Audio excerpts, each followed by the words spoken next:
दोस्तों नमस्कार, ये है मार्गदर्शन फॉर सिविल सर्विसेज। मैं अनुराग चौधरी।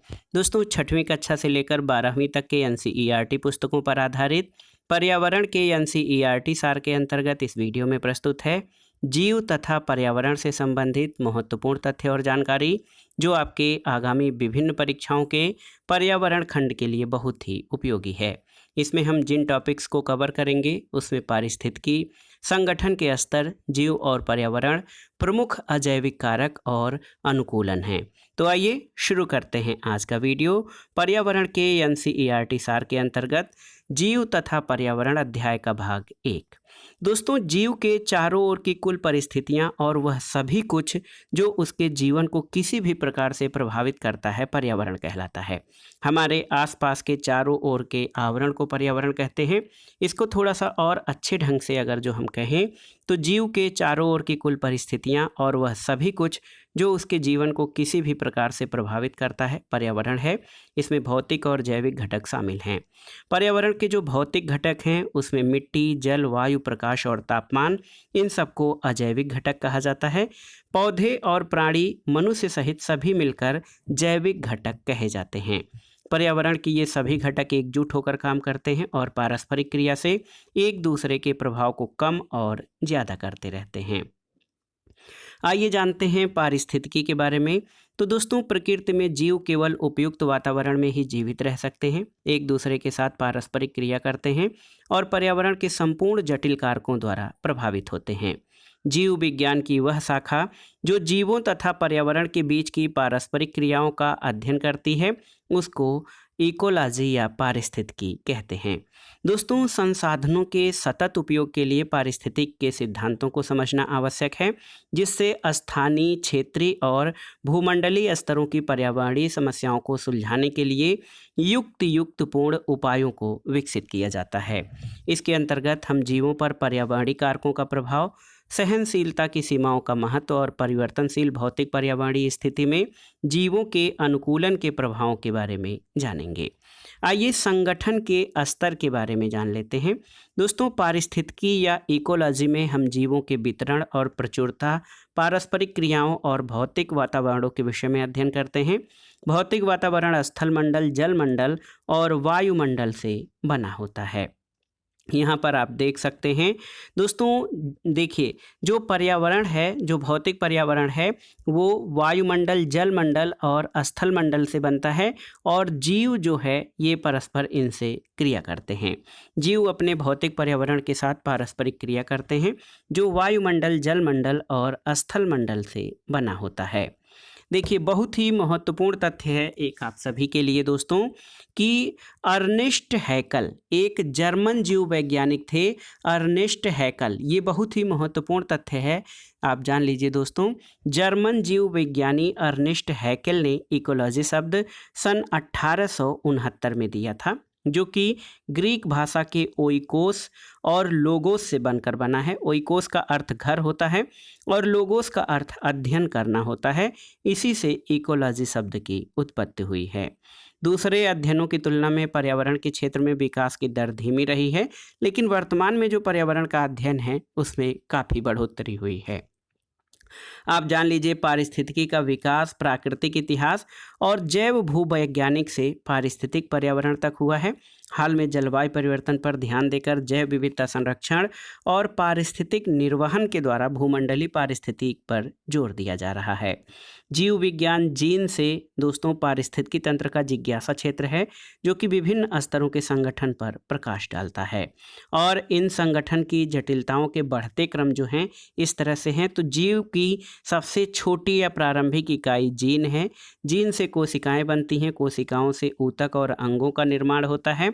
इसके बाद एकाकी जीव बनते हैं, एकाकी जीवों से जनसंख्या बनती है, जनसंख्या से जैविक समुदाय, फिर पारिस्थितिकी तंत्र, भूदृश्य पटल, जीवोम और लास्ट में जैवमंडल यानी बायोस्फीयर गठित होता है।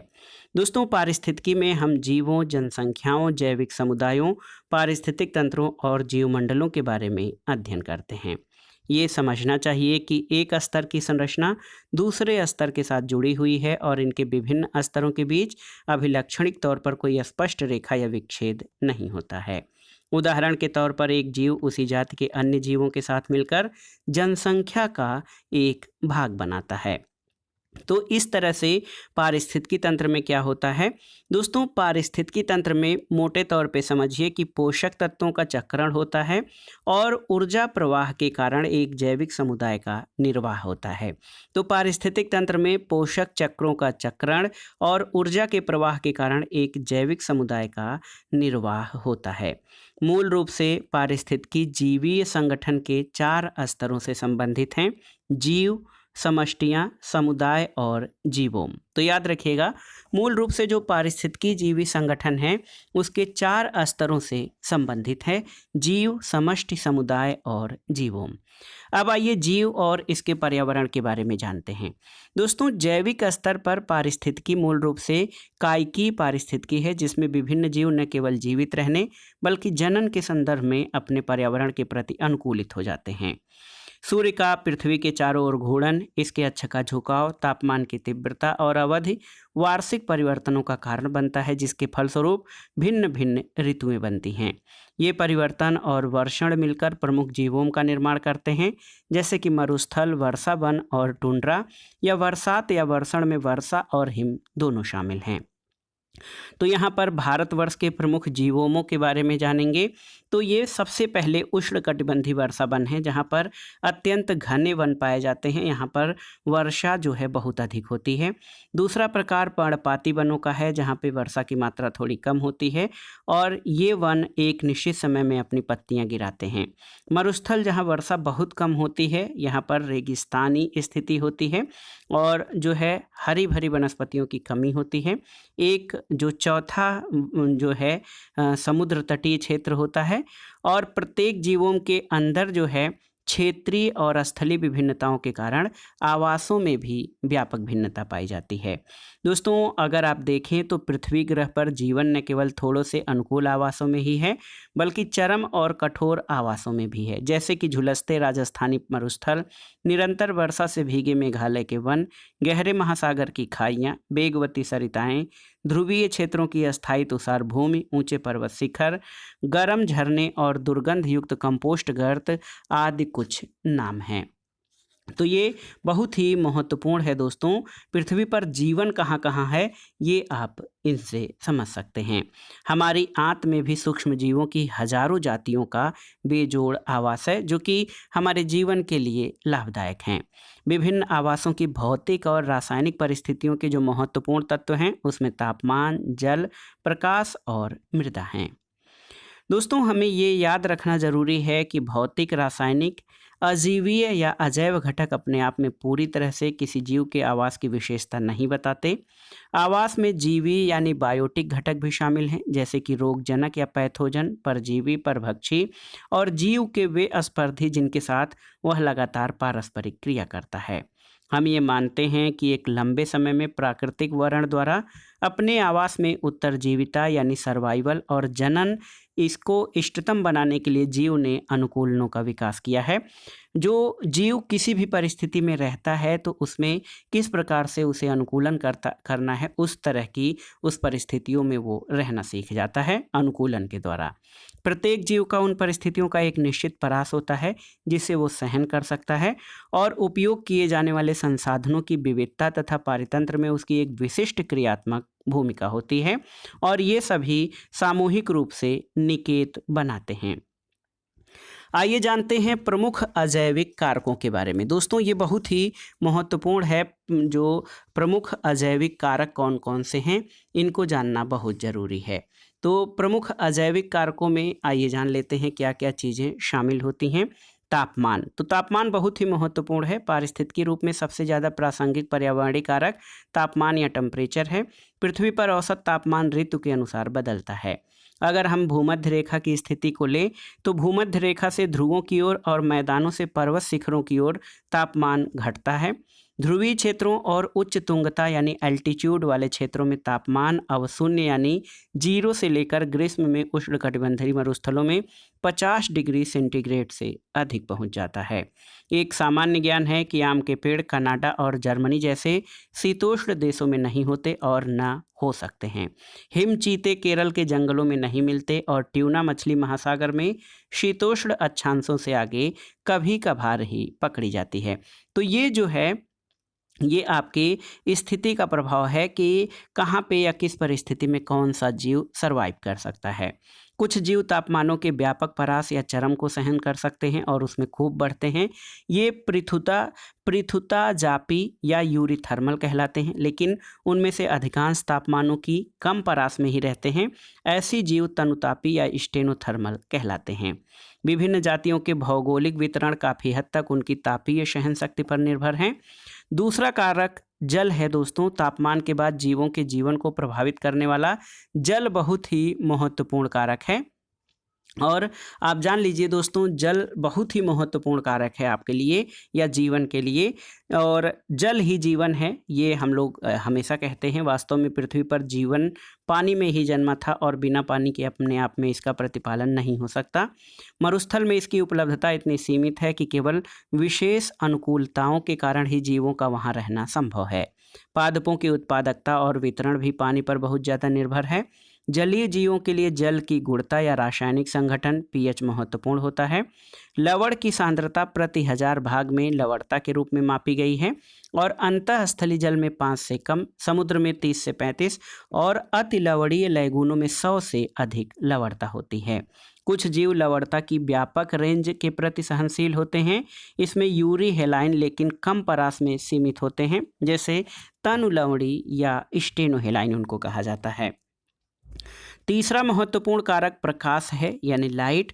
तो पौधे प्रकाश संश्लेषण द्वारा खाद्य उत्पन्न करते हैं और ये ऐसी प्रक्रिया है जो ऊर्जा के स्रोत के रूप में धूप उपलब्ध होने पर ही संभव है। इसलिए हम जीवधारियों के लिए विशेष रूप से स्वपोषी या ऑटोट्रॉफस के लिए प्रकाश के महत्व को समझ सकते हैं। वनों में अनेक जातियों के छोटे पौधे जैसे शाक और झाड़ियाँ बहुत हल्के प्रकाश वाली परिस्थितियों में इष्टतम प्रकाश संश्लेषण करने के लिए अनुकूलित हैं, क्योंकि उन पर सतत लंबे वितानमय पेड़ों की छाया रहती है। बहुत से पौधे भी पुष्पन के लिए अपनी दीप्तिकालिक या फोटोपीरियाडिक आवश्यकता की पूर्ति के लिए धूप पर निर्भर होते हैं।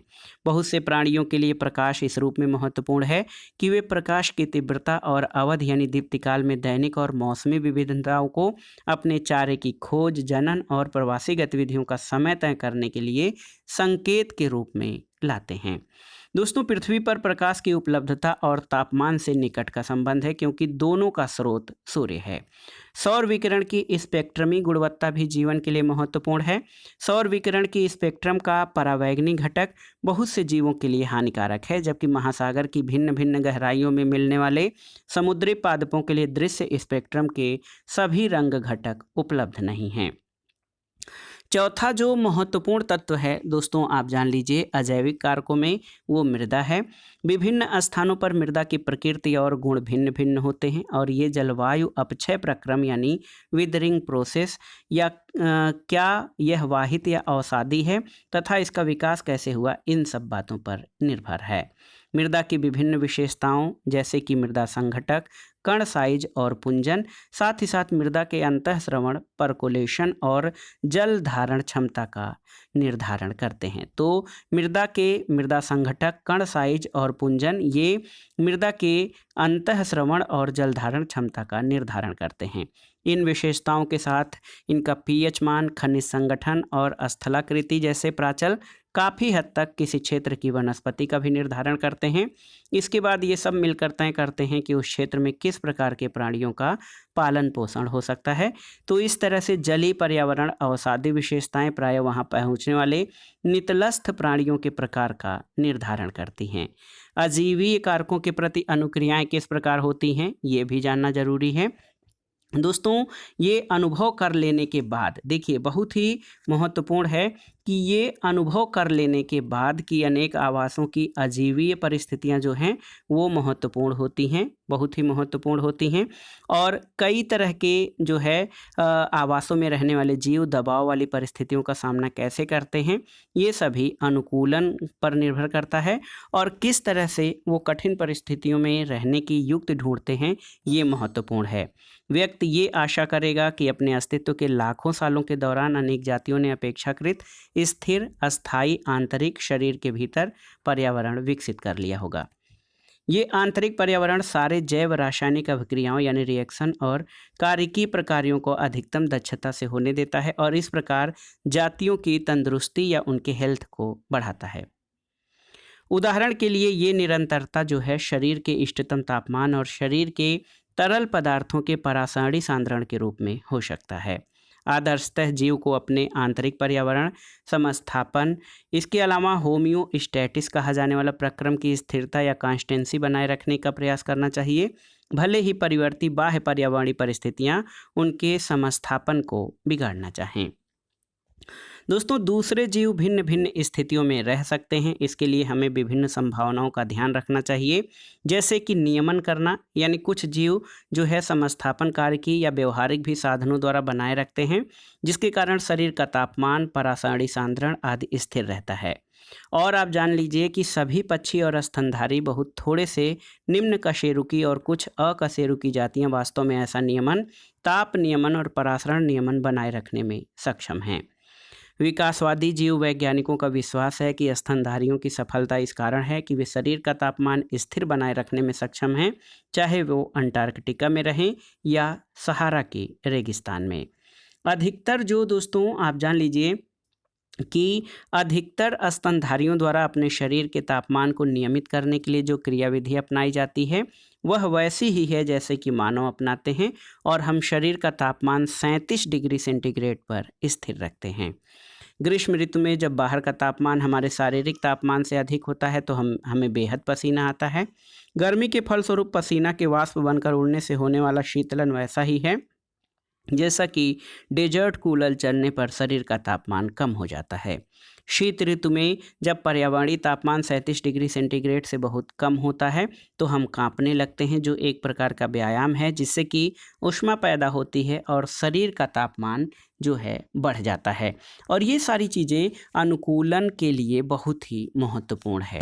दोस्तों, आप जान लीजिए कि पौधों में आंतरिक तापमान को स्थिर बनाए रखने के लिए ऐसी कोई क्रियाविधि नहीं होती है। आइए देखते हैं एक और महत्वपूर्ण, ये हमने देखा था, ये क्या चीज़ देखी थी, नियमन करना, और दूसरा है आपका संरूपण करना। प्राणियों की बहुत बड़ी संख्या लगभग 90% और लगभग सभी पौधे स्थिर आंतरिक पर्यावरण नहीं बनाए रख सकते हैं। और आप जान लीजिए कि उनके शरीर का तापमान परिवेशी तापमान के अनुसार बदलता रहता है। और देखिए, महत्वपूर्ण चीज़ क्या है कि जलीय प्राणियों में शरीर के तरल की परासारणी सांद्रता जल की परासारणी सांद्रता के अनुसार बदलती रहती है और बहुत से जीवों के लिए ताप नियमन या सब ऑप्टिमल ऊर्जा के संदर्भ में खर्चीला है। ये बात मंजूरू यानी श्रू और गुंजन पक्षी जैसे छोटे प्राणियों के मामले में विशेष रूप से सच है। देखिए, ताप हान या ताप लाभ जो है ये पृष्ठीय क्षेत्रफल यानी सरफेस एरिया का प्रकार्य है। छोटे प्राणियों का पृष्ठीय क्षेत्रफल उनके आयतन की अपेक्षा ज़्यादा होता है, इसलिए जब बाहर ठंड होती है तो उनके शरीर की ऊष्मा बहुत तेज़ी से कम होती है। ऐसी स्थिति में उन्हें उपापचय या मेटाबॉलिज्म द्वारा शरीर की ऊष्मा पैदा करने के लिए काफ़ी ऊर्जा खर्च करनी पड़ती है। यह मुख्य कारण है कि बहुत छोटे प्राणी बीड़े ही ध्रुवीय क्षेत्रों में पाए जाते हैं।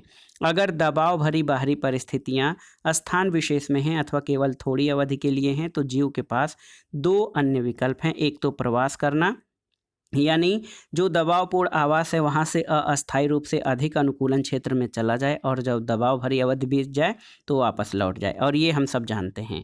मानव सादृश्य में यह नीति ऐसी है जैसे गर्मी की अवधि में व्यक्ति दिल्ली से शिमला चला जाए। अनेक प्राणी जैसे पक्षी शीत ऋतु के दौरान लंबी दूरी का प्रवास करके अधिक अनुकूली क्षेत्रों में आते हैं, जैसे साइबेरियन पक्षी अपने यहाँ आते हैं। प्रत्येक शीतकाल में राजस्थान स्थित केवलादेव राष्ट्रीय उद्यान, भरतपुर, साइबेरिया और वहां से अन्य ठंडे उत्तरी क्षेत्रों से आने वाले प्रवासी पक्षियों को अतिथि के रूप में स्वागत करता है। चौथा जो है प्रक्रिया है वो निलंबित करना, और आप जान लीजिए निलंबित करना ये महत्वपूर्ण है, क्योंकि जीवाणुओं, कवकों और निम्न पादपों में विभिन्न प्रकार की मोटी भित्ति वाले बीजाणु बन जाते हैं, जिससे उन्हें प्रतिकूल परिस्थितियों में जीवित बचे रहने में सहायता मिलती है। और जब उपर्युक्त या उपयुक्त पर्यावरण उपलब्ध होता है तो वो अंकुरित हो जाते हैं। उच्च पादपों में बीज और दूसरी वानस्पतिक जनन संरचनाएं उनके परिक्षेपण में सहायता करने के अतिरिक्त दबाव वाले समय से पार पाने के साधन के रूप में काम आते हैं। देखिए, नमी और तापमान की अनुकूल परिस्थितियों में वे नए पादपों के रूप में अंकुरित होते हैं। वे अपनी उपापचयी सक्रियता को कम कर और प्रसुप्त या डार्मेंसी अवस्था में जाकर ऐसा करते हैं। और प्राणियों में अगर जीव प्रवास नहीं कर सकता तो वह समय में पलायन करके दबाव से बचता है।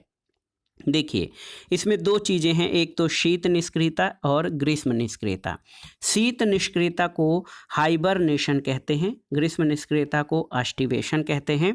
दोस्तों, शीत निष्क्रियता क्या है? तो शीत ऋतु में जो भालू होते हैं वो शीत निष्क्रियता में चले जाते हैं, और उस समय पलायन से बचाव करने का ये जाना पहचाना मामला है। ग्रीष्म निष्क्रियता कुछ घोंघे और मछलियाँ ग्रीष्म ऋतु से संबंधित ताप और जल शुष्कन जैसी समस्याओं से बचने के लिए ग्रीष्म निष्क्रियता में चले जाते हैं। प्रतिकूल परिस्थिति में झीलों और तालाबों में प्राणी प्लवक या जू प्लैंकटन की अनेक जातियां डायपाज में आ जाती हैं, जो निलंबित परिवर्धन की एक अवस्था है। अब इसके बाद यानी दोस्तों अजीवी कारकों के प्रति अनुक्रियाओं के बाद आइए अनुकूलन के बारे में जानते हैं। तो अपने पर्यावरण की चरम परिस्थितियों का सामना करने के लिए हमने जीवों को उपलब्ध अनेक विकल्पों को अपनाते देखा है, जहां कुछ विशेष कार्यकी सामंजस्य द्वारा अनुक्रिया करने में समर्थ होते हैं, जबकि दूसरे जीव व्यवहारिक अनुक्रिया द्वारा करते हैं, अस्थायी रूप से कम दबाव भरे आवास में प्रवास करते। ये अनुक्रियाएं वास्तव में उनका अनुकूलन भी है। इसलिए हम अनुकूलन की परिभाषा इस तरह से करते हैं कि यह जीव का कोई ऐसा गुण, आकारकी, कार्यकी, व्यवहारिक है जो उसे अपने आवास में जीवित बने रहने और जनन करने के योग्य बनाता है। अनेक अनुकूलन लंबे समय की विकास यात्रा के बाद विकसित हुए हैं और आनुवंशिकतः स्थिर हो गए हैं। जल के बाह्य स्रोत न होने पर उत्तरी अमेरिका के मरुस्थल में कंगारू चूहा अपनी जल की आवश्यकता की पूर्ति अपनी आंतरिक वसा के ऑक्सीकरण, जिसमें जल एक उत्पाद है, उससे पूरे करने में सक्षम है, क्योंकि कंगारू चूहा जो अनुकूलम या प्रतिकूल स्थिति होती है उसमें जल की आवश्यकता अपने आंतरिक वसा के ऑक्सीकरण से करता है, और इसमें अपने मूत्र को सांद्रित करने की क्षमता है, जिससे उत्सर्जी पदार्थों को हटाने के लिए जल के न्यूनतम आयतन काम में लाई जाती है। अनेक मरुस्थलीय पौधों की पत्तियों की सतह पर मोटी उपत्वचा या क्यूटिकल होती है, और उनके धंसे हुए रंध्र या स्टोमेटा गहरे गर्त में व्यवस्थित होते हैं, ताकि वाष्पोत्सर्जन या ट्रांसपिरेशन द्वारा जल की न्यूनतम हानि हो। दोस्तों, उनके प्रकाश संश्लेषी मार्ग भी विशेष प्रकार के होते हैं, जिसके कारण वे अपने रंध्र दिन के समय बंद रख सकते हैं। और कुछ मरुस्थलीय पादपों जैसे नागफनी या ओपनशिया, कैक्टस आदि में पत्तियां नहीं होती हैं, बल्कि वे कांटे के रूप में रूपांतरित हो जाती हैं, और प्रकाश संश्लेषण का प्रकार चपटे तनों के द्वारा होता है। एक नियम है आयलन का नियम। तो ठंडी जलवायु वाले स्तनधारियों के कान और पाद आमतौर पर छोटे होते हैं, ताकि ऊष्मा की हानि न्यूनतम हो। ये एलन का नियम है। दोस्तों, ध्रुवीय समुद्रों में सील जैसे जलीय स्तनधारियों में उनकी त्वचा नीचे वसा यानी तिमि वसा बल्वर की मोटी परत होती है, जो ऊष्मारोधी या इंसुलेटर का काम करती है और शरीर की ऊष्मा हानि को कम करती है। कुछ जीवों के अनुकूलन कार्यकी होते हैं, जिसकी वजह से वे दबावपूर्ण परिस्थितियों के प्रति शीघ्र अनुक्रिया करते हैं। अगर आपको कभी उच्च तुंगता वाले क्षेत्रों में जाने का मौका मिले, 3500 मीटर से अधिक मनाली के पास रोहतांग दर्रा, तिब्बत में मानसरोवर, तो आप तुंगता बीमारी आपने अवश्य अनुभव किया होगा। इस बीमारी के लक्षण मिचली, थकान और हृदय स्पंदन में वृद्धि होती है। वहाँ पर ऑक्सीजन की मात्रा में कमी आ जाती है, वायुमंडलीय दबाव कम हो जाता है। दोस्तों, उच्च तुंगता यानी लैटिट्यूड वाले स्थिति में वायुमंडलीय दाब कम होता है, इसलिए शरीर को पर्याप्त ऑक्सीजन नहीं मिलती है। लेकिन धीरे धीरे आप पर्यानुकूलित यानी एक्टीमेटेलाइज्ड हो जाते हैं और आपको तुंगता बीमारी का अनुभव नहीं होता है। आपके शरीर ने इस समस्या का समाधान कम ऑक्सीजन उपलब्ध होने की क्षतिपूर्ति, लाल रुधिर कोशिका का उत्पादन बढ़ाकर हीमोग्लोबिन की बंधनकारी क्षमता घटाकर श्वसन दर बढ़ाकर लेता है। कुछ जीव अपने पर्यावरण में होने वाले परिवर्तनों का सामना करने के लिए व्यवहारिक अनुक्रियाएं दर्शाते हैं और स्तनधारियों में अपने आवास के उच्च तापमान से निपटने के लिए जो कार्य की योग्यता होती है और मरुस्थल की छिपकलियों में इस योग्यता की कमी है, लेकिन वे व्यवहारिक साधनों द्वारा अपने तापमान को काफ़ी स्थिर बनाए रखती हैं। जब उनका तापमान सुविधा स्तर से नीचे चला जाता है तब वे धूप सेक कर उष्मा अवशोषित करती हैं, लेकिन जब परिवेश का तापमान बढ़ने लगता है तो वे छाया में चली जाती हैं। और कुछ जातियों में भूमि से ऊपर की उष्मा से बचने के लिए मिट्टी में बिल खोदने की क्षमता होती है। तो दोस्तों, ये था आज का वीडियो, जीव और पर्यावरण से संबंधित ये महत्वपूर्ण वीडियो। इसमें आपने पारिस्थितिकी संगठन के स्तर, जीव और पर्यावरण, प्रमुख अजैविक कारक और अनुकूलन के संबंध में पढ़ा, जो आपके आगामी विभिन्न परीक्षाओं के पर्यावरण अध्ययन जो खंड है उसके लिए बहुत ही उपयोगी है। आप इन जो महत्वपूर्ण जानकारी और तथ्य हैं इनको अच्छे से रिवाइज कर लीजिएगा, ताकि परीक्षाओं में जब ये प्रश्न पूछे जाएं तो आप उनको सही सही और अच्छे से अटेम्प्ट कर सकें। दोस्तों, वीडियो आपको कैसा लगा हमें कमेंट बॉक्स में ज़रूर बताइएगा। वीडियो को लाइक करें, शेयर करें और इस चैनल मार्गदर्शन फॉर सिविल सर्विसेज को सब्सक्राइब करें। वीडियो देखने के लिए धन्यवाद। नमस्कार।